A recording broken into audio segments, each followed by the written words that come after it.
Good afternoon and welcome. My name is Paul Amos, and I'm the founder of The Redeemed. The Redeemed is an organization that was built to allow men of all backgrounds to come together and to have a judgment-free zone to talk about not only life's difficulties, but also about their triumphs over those difficulties. We're here today in a new webinar format with something called Pursuing Restoration. And today we're very happy to have a very special guest, friend of mine, Dr. Greg Jones. Dr. Jones is the head of the Duke Divinity School and has been a long time leader in the Christian world. And today we want to welcome him, bring him up. And what we're going to do is we're going to have Dr. Jones give a talk for the next 25 minutes or so. And then we're going to have an open Q&A format where I'm going to ask a few questions. And for those of you members of the audience, we'd ask you to propose your questions. You'll see an ask a question button down at the bottom. Please feel free to submit those. And then we'll go, and after our Q&A session, we'll wrap up today. But please welcome Dr. Greg Jones, who's here today, and thank him for being here.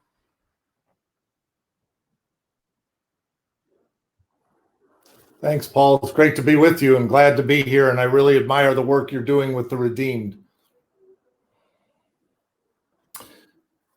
It's a myth when we think that we can live by ourselves, make it on our own, do it by ourselves, do it yourself.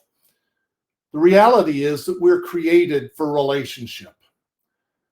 We've had a problem in the United States over the last 60 years, particularly for men, where we've told ourselves that we can be focused just on what's in it for me, that it's all about the I. There's been a decline in a sense of the we, the connection that we have. And yet St. Augustine put it so long ago, our hearts are restless until they find their rest in thee, O God. We're created for relationship with God and with one another. At a pivotal point in John's Gospel, Jesus says to the disciples, "No longer do I call you servants, I call you friends." We're invited into that intimacy of friendship. We're created for relationship. We are at our best when we're connected to other people. Often we get ourselves into messes and problems when we are focused just on ourselves and doing it on our own and rejecting the challenges and possibilities of relationships. We're created for that. From young children all the way through our lives, we're created. Indeed, we're created to be held and to hold others, to have those connections in relationships.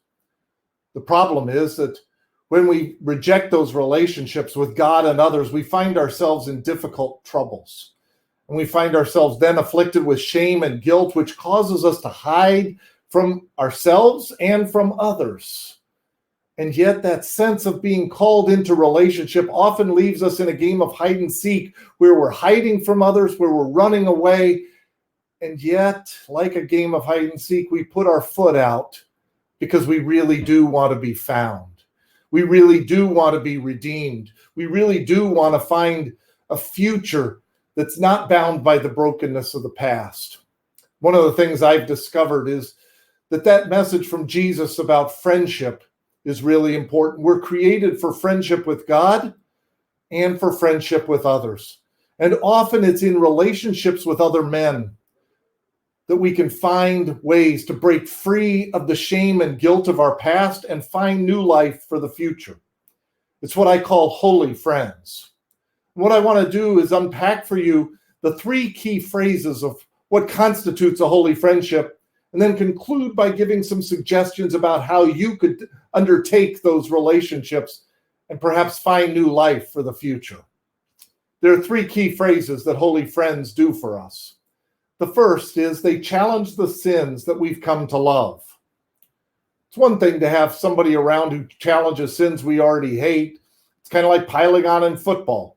It's fun, but it's not really all that important. We don't really need someone around because we already hate it, we already despise it.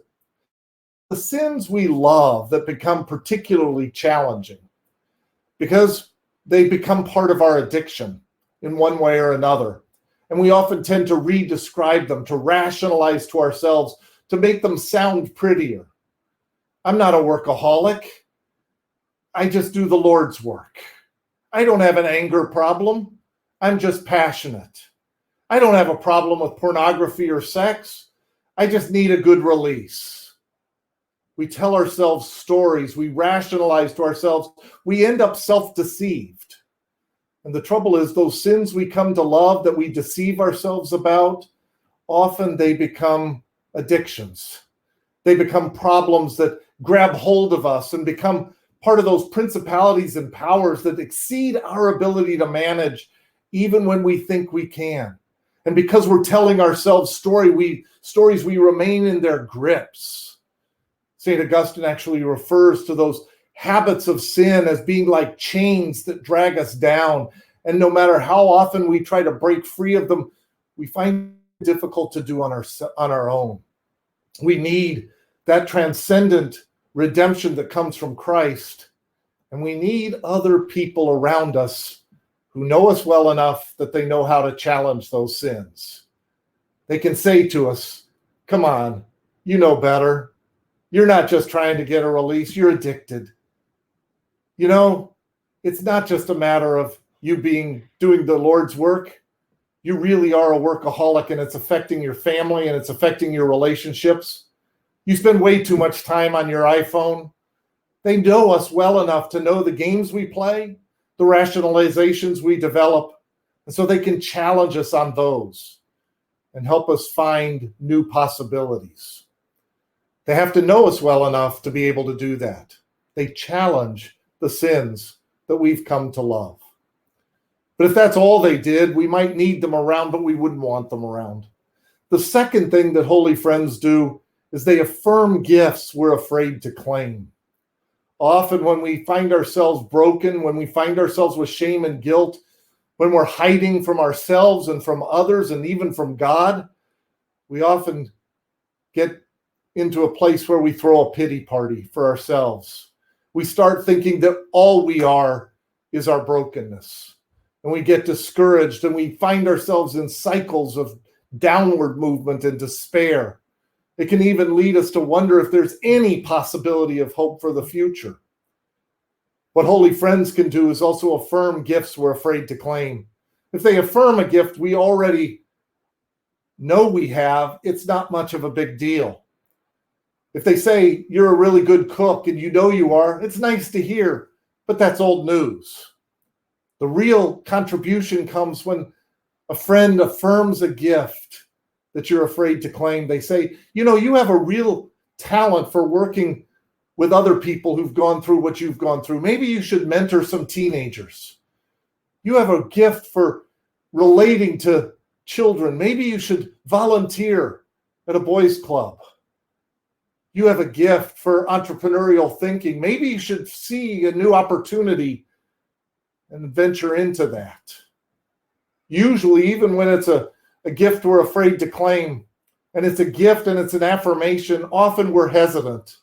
Most of us are unsure about trying something new, even if it's just wearing different clothes or getting a different kind of haircut. Imagine what it is when it's actually leaning into something others are calling us to and affirming about gifts we have. I remember talking to a guy who'd been through really rough times. He was divorced twice. He was estranged from his children. He dropped out of school in high school and never finished high school. He was working the night shift as a welder. And then he'd come and visited a church once, and he found a group of men who surrounded him with love and affirmed gifts. And they said, you know, you have extraordinary gifts with your hands. Why don't you volunteer around the church? And pretty soon I began joking that he was the biggest donor to the church, not in cash. He didn't have much money, but he would jimmy the boiler to make it work. He cut the lawn for the church on his own. He did all the repairs and the maintenance. And so in-kind contributions were extraordinary. And that affirming that gift gave him a way into new relationships with these men in this church. And pretty soon they started encouraging him in his relationships. And they supported him as he reached out to one of his kids to see if he could rebuild that relationship. They started affirming gifts that he had a difficult time claiming. and it began to offer him hope for new life in the future. Holy friends challenge the sins we've come to love. They affirm the gifts we're afraid to claim. Then they do a third thing as well. They help us dream dreams we otherwise wouldn't have dreamed. You see, brokenness causes us to shrink and shrivel. Shame and guilt causes us to hide, even if we stick our foot out or maybe even it's just one toe, longing for something new. We find our world contracting. We get discouraged. We feel like as if we're defined by the worst things we've done in the past. We forget about the good news of redemption, of discovering new life for the future. And what holy friends can do is help us dream dreams we otherwise wouldn't have dreamed, to expand our imagination, to see the possibilities that we otherwise would have left alone on our own. There's a passage at the end of Ephesians 3 that I like so much. It's wonderful theology. It's not very good grammar, at least according to my grammar school teacher. It goes like this: now to the one accomplish by working within us can accomplish abundantly far more than all we can ask or imagine. To him be praise and glory forever. Amen. Now I say it's not very good grammar because I had a grammar school teacher back in the 5th grade in Denver, Colorado, named Mrs. Waddell. And Mrs. Waddell was an old school grammar teacher. She said, look, there are two things that you just got to know. First is you can't modify the word unique. It either is unique or it's not. So whenever somebody says it's very unique or especially unique, it's like fingernails on the chalkboard, because I hear Mrs. Waddell. The other thing she said was, you can't modify the word all. You either have it all or you don't. So imagine my surprise to see in Scripture the word all being modified. Mrs. Waddell would be turning over in her grave on the grammar. You know, as Denver Bronco fans back in the day, you know, we'd be watching on a Sunday afternoon, and then the announcer would say, so-and-so's giving 110%. And, oh, we just cringed in the 5th grade because we knew Mrs. Waddell was going to give us a lecture the next day. You can't give 110% unless the scale is 1,000%. And there it is in the Bible, the word all being modified, not once, not twice, but 3 times. I'd be satisfied if it said that God could accomplish all we could ask or imagine. But then it says more than all we could ask or imagine. Far more than all we could ask or imagine. It's like take your biggest imagination and expand it further. And then it's like you're listening to a great band or jazz combo, and the leader gets that twinkle in their eye like, listen to this. Abundantly far more than all we could ask or imagine. Take everything you could imagine for your life and hope for the future and expand it to more than that. Far more than that. Abundantly far more than that. That's what God wants for your life and my life and our life. That's what God wants, no matter what your past has been, no matter what the brokenness has been, no matter what your addictions might be.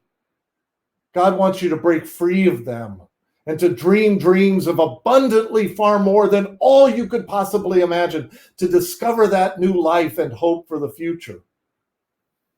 But doing so takes friends around us who help us dream those dreams, who help us see possibilities where we otherwise couldn't have seen them.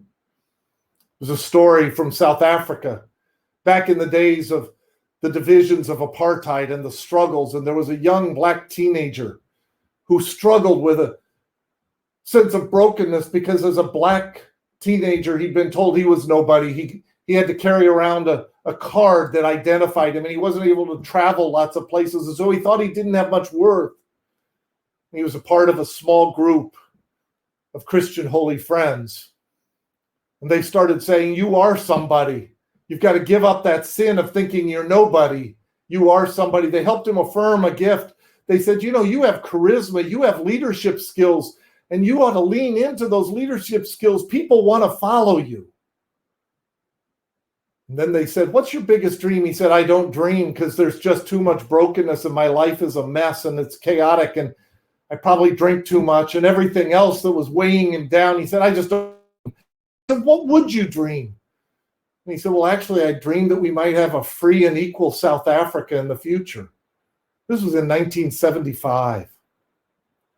And they encouraged him to give up that sin. They challenged the sin. They affirmed the gift, and they helped him dream a dream of a free South Africa. A few months later, he became a part of the planning group of what became known as the March in Soweto. It was a difficult day, that March for Freedom, but it unleashed a movement that was striving for freedom in a new South Africa. And that day in June of 1976, that this young man had participated in, is now South Africa's National Independence Day, their equivalent of July 4th. And it all started through a group of holy friends challenging sins, affirming gifts, and dreaming dreams. Now, maybe the dreams that you'll have aren't at that kind of transformation scale. Maybe it will be. Maybe it'll be dreams of a healed family and relationships. Maybe it'll be dreams of a new entrepreneurial venture that you undertake with others. Maybe it's dreams of service you can provide in your community to help bridge divides or enable new people to find jobs or to offer new possibilities for healthcare. Whatever the possibilities, we need to be dreaming God-sized dreams. And we often find those through our relationships with our holy friends.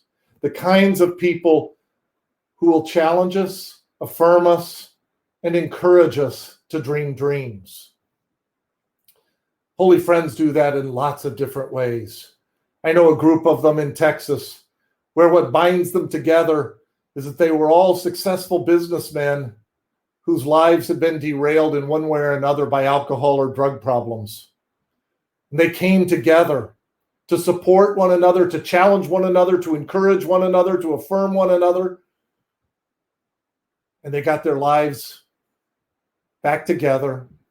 They discovered hope and new life, not by denying the past, by having it redeemed and seeing a really bright future ahead of them. You see, hope is different than optimism. Winston Churchill said, if a person's not an optimist at age 16, he doesn't have a heart. If he's not a cynic by the age of 40, he doesn't have a head. The trouble is that life knocks us back. Hope is what enables us to deal with the past and focus on the future. It's because of who God is that we can be a people of hope that can acknowledge the brokenness of the past and be set free from it to discover new life in the future. That's the gift of holy friends. When I think about the people who've been most transformational in my life and helping me deal with my ongoing struggles, it's several people who know me well enough to challenge me, to affirm me, and to help me dream. From time to time, they recognize that I'm already beating myself up enough and they really need to lean into the dreams and the affirmation. At other times, they see me getting a little too big for my britches again, and they know it's time to focus in on the challenge. It's those rhythms of holding all that together in friendship. Well, how do we kind of nurture that sort of relationship? If we're committed to those sorts of things, what are the conditions that might make it possible? I want to list 4.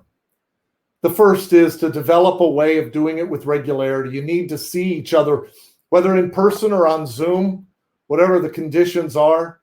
But it needs to be done with enough regularity that you have the time together to spend chit-chatting as well as going deep. It needs to be regular, whether it's weekly or maybe at particular times it might be twice weekly or 3 times a week. Perhaps not less frequent than every other week, but enough time spent together that you really know each other and care for each other. So regularity is an important step.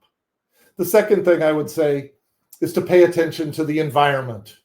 Whether you do it over a meal or over a drink or just casually around time, create an environment that has space, that gives margins. Don't cram it into a fixed period of time where you've got to rush through things and get anxious, because sometimes the deeper conversations take time to develop and allow them to move in their directions, sometimes surprising directions. Create margins on both before and after. In the same way that the only way we can read a newspaper or read a screen or a book is because of the white spaces, the margins. We need to be sure we have margins in our time and in the environment that we set up for those relationships of holy friendships to exist. The third is to bathe it in prayer, to spend some time just quietly, attentively at the beginning and at the end, to listen to God, to take deep breaths, to recenter, to refocus. Most of the time that I do some of my worst behavior is when I'm not allowing for margins and I'm forgetting about prayer. I'm forgetting about those quiet times that open me up. It's when I'm impatient and in a hurry and in a rush that I get myself into trouble. Tertullian said it in the 2nd century. He said, patience is the mother of mercy. We want to be merciful to ourselves and to our friends. And if we want them to be merciful to us, we need to have patience. And that's nurtured by prayer, by the environment, by that regularity.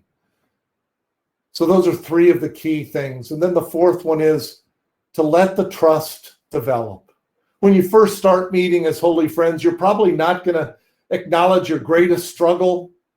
You're probably not going to risk anything that's particularly vulnerable because it's hard to know whether I can trust you and you can trust me. So we're likely to test, peeling back the onion one layer at a time, maybe saying something that I struggle with, but not tremendously so.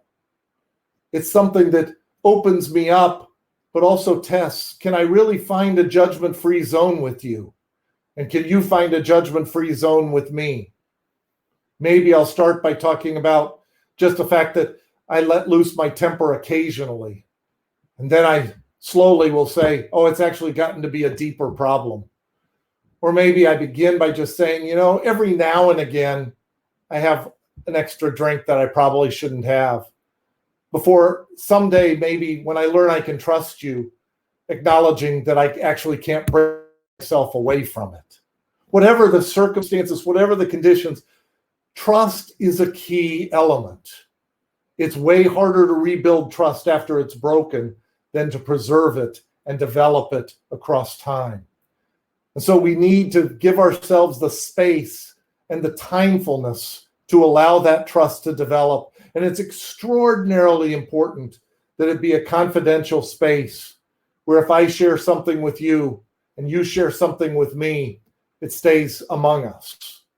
That's the way in which I'll find myself willing to trust that you actually have my best interests, that you want me to see new life in the future, that you want me to grow. Part of the regularity that I talked about as the first step is because it's going to be a struggle. It's not just linear. We're going to have backsliding, and we're going to have issues where, despite our best intentions, we continue to struggle. As Paul put it in Romans 7, the good I would do, I do not. The evil I would not do, I do.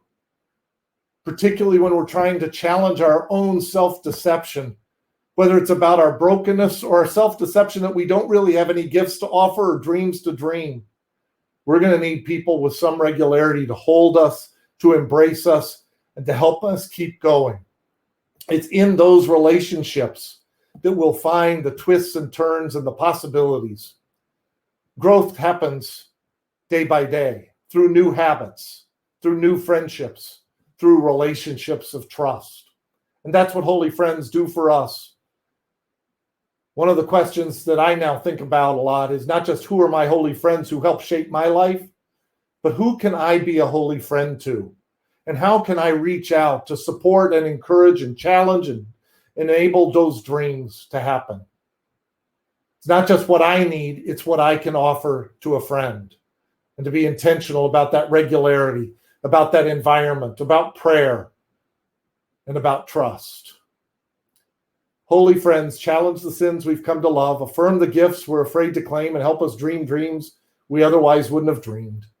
And when those relationships are strong, they're regular, there's a healthy and casual environment, they're bathed in prayer, and they nurture and sustain trust. Holy friends are crucial to how God works in our lives. And I think we'll discover that the deeper our holy friendships with others are, the more intimate we'll also become with God, and the more powerful we'll see the possibilities of transformation and hope and love and new life for the future. There's a woman whom I admire very much from Africa in the country of Burundi. She's been through a lot of brokenness and suffering. She was made to watch as 70 members of her family and friends were killed in the midst of Burundi's civil war. She's been an amazing social entrepreneur who's dreamed dreams and seen them come to reality in incredible social entrepreneurship ventures. She's just an extraordinary example of new life in the future and friends who she's had accompany her and now that she accompanies. When I was with her one time, I was talking to her and I said, Maggie, you said to me that you pray for an hour every afternoon. Can you tell me what it is that you pray? And she said, well, I mostly listen to God. I thought, doggone it, I was hoping to get some help with my prayer life. She's a lot closer to God, a lot more intimate with God than I am. And I just kind of hung my head, hoping that she had offered me some advice. And then she said, well, there is one prayer I pray every morning. And I said, well, could you share that with me? She said, I don't know how it would sound in English. And I said, well, your English is better than my Kirundi, her tribal language, or your French, which is her second language. Could you try it in English? And she said, it sounds like this. Lord, let your miracles break forth every day, and let me not be an obstacle in any way. And that would be my hope for you in the development of holy friendships. That belief that the Lord can break miracles forth every day in your life, in my life, in our lives. That whatever's been the case in the past, we have been redeemed. And so there's new life for the future. And holy friends can help us seize that new life and recognize the Lord's miracles breaking forth every day. And our friends can also help us with that journey to say, and let me not be an obstacle in any way. Lord, let your miracles break forth every day, and let me not be an obstacle in any way. In one of my key sets of holy friendships, we say that to each other as a reminder to pray for each other and a reminder of the power of God to offer new life and the importance of opening ourselves up to see that brokenness and shame and guilt need not be the end of our story. It can be just one chapter that's got a much better chapter remaining to be written as we live into the future by the grace of God. Thanks very much.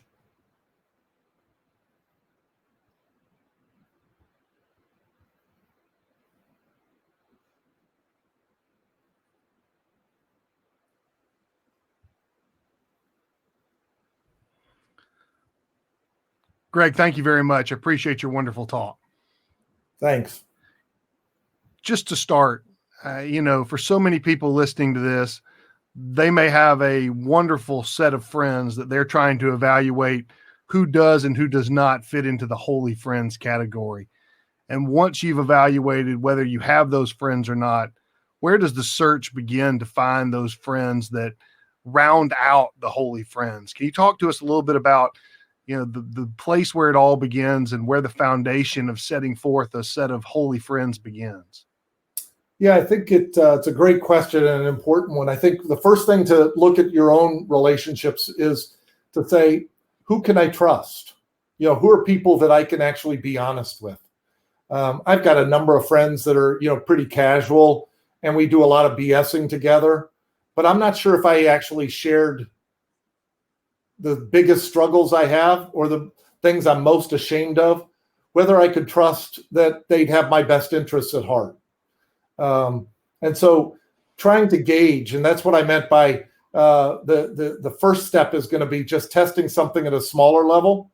Maybe if you're out to lunch with somebody or you're talking to somebody and you just say, can I share something with you? It's probably not going to be the deepest thing, but you're going to just see how they react. Is it a judgment-free reaction? Or are they going to say, you did what? And that's a lot of risk. And the ways, that I can get myself derailed is just by assuming I can't trust anybody. And so I say, well, they never understand. But there are people in our lives that we do know how to trust. Maybe it's somebody you've known a long time and been through some battles with or some struggles with. But it might also be somebody that you've just met that you get a sense, they're kind of different. And you say, I want to get to know them better. You don't try right out of the chute to get to the struggle. You just start talking, and then you open up, and maybe they'll open up with you. And so it's often, one-on-one or two other people, a group of three. It's often the development of a relationship first by just, figuring out, are they the kind of people who shame people or who like to just attack people?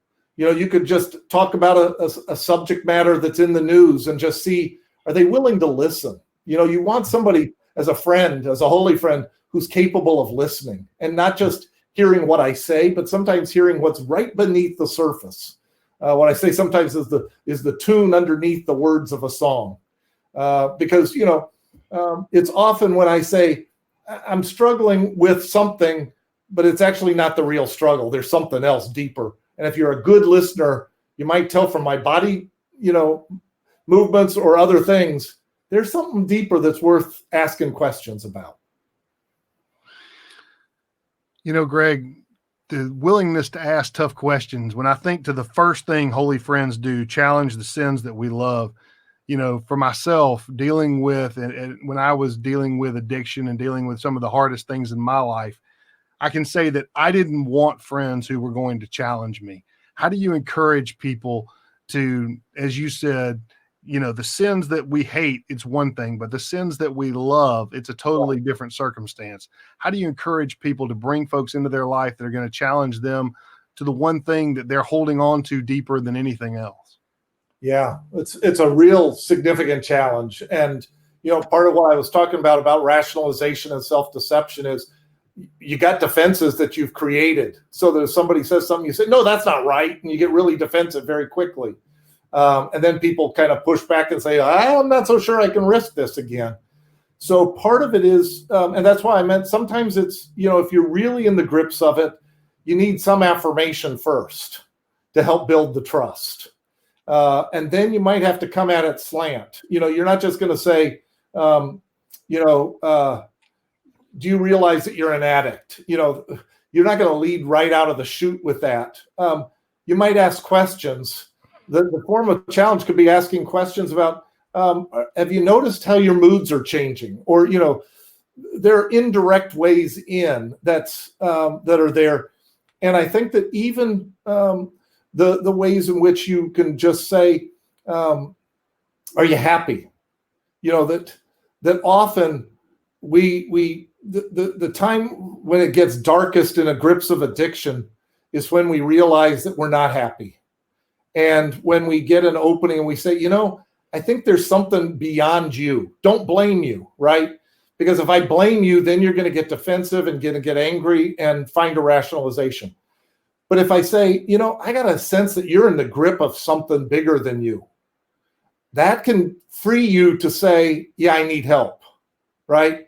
I was talking to somebody who's been dealing with the opioid crisis, and they said, we've tended to medicalize it just by saying it's just something that's manageable. And this person said, no, I'm in the grips of principalities and powers beyond myself, and I need help. I mean, that's part of Alcoholics Anonymous, right? Is the saying that I need help beyond myself, some kind of transcendent source, whatever that might be. But it's that opening that can sometimes say, help us knock down our defenses. Because, addiction is something that we become powerless to grapple with on my own. Mm-hmm. That's where the acknowledgement I need help, but I may need some affirmation and some dreams. Would you like to have a life that's different? And then say, are you happy? Are you feeling like life is good? And then, can open up a space to say, no, actually, I'm needing to self-medicate at 7 a.m. in the morning. That's not a good sign. Those sorts of things. Yeah. Well, I heard you in your challenge today that it isn't just about being someone with holy friends, but it's about being a holy friend to others as well. And when I think about this third category of dreaming dreams, one of the things that I grapple with is, where am I in helping someone dream versus perhaps guiding them against what's God's will and what's God's desire for their life. And how do you guide people to help open up those dreams and listening to what God wants for them, but not trying to overly influence them into do a particular direction that may or may not be his will for their lives? Yeah, great question, because these are the kinds of things you wrestle with all the time, right? That's why I say they're God-shaped dreams, and that means that I can't be the one to tell them what their dreams should be. And there's a difference between dreams and fantasies, right? That's where it's connected also to affirming the gifts. Because, if I were to say to you, Paul, you have real gifts of entrepreneurship, that doesn't say go start the Redeemed, but it says here's a gift that you should be claiming. Where do you sense God calling you to do something in a fresh way? And you begin to say, oh, I do have some entrepreneurial skills. And then you begin to imagine, well, where might those be most useful? What might God be calling me to do? Somebody else may not feel that they have those entrepreneurial skills, but they might have really good one-on-one relationships. And so they say, I'm going to do something with the boys club and get some troubled teens and just spend time in a one-on-one relationship. But that's where affirming the gifts with somebody is really important. If you're talking to somebody who's highly introverted, to tell them to go be a mentor, to start a new venture, they're probably going to say, that's not me. But they have other skills, and there might be ways that they can be a holy friend to others and dream those dreams. So you got to know each other well enough, and you got to spend enough time with each other to find out where the fears are and where the possibilities are, to be sure that it's really living into God's giftedness. We're all created with gifts from God. It just takes some of us a long time to figure out where those gifts really are. Yeah, I can certainly admit that I have taken a long time to get to where some of these gifts are. Greg, an opposite side of this conversation, and one that I think I have to ask about, is what do you do with the wrong kind of friends?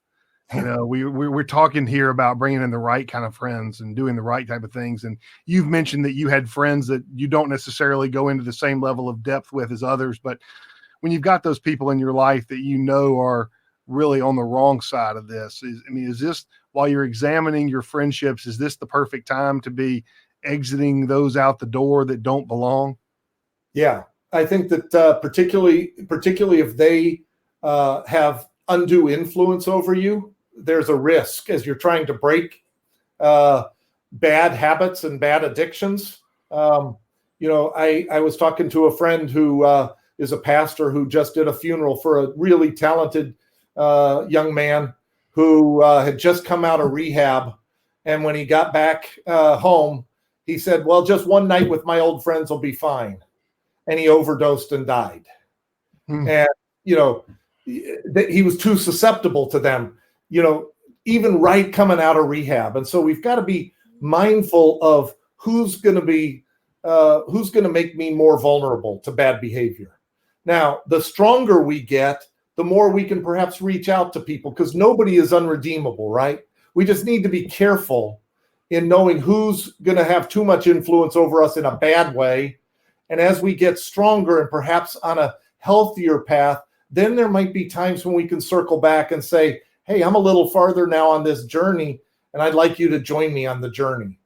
At that point, though, you have another network of friends that can help sustain and support you in reaching out and helping pull other people out of addiction in those sorts of ways. And so it's not a once and for all, I'm not going to hang out with you ever again.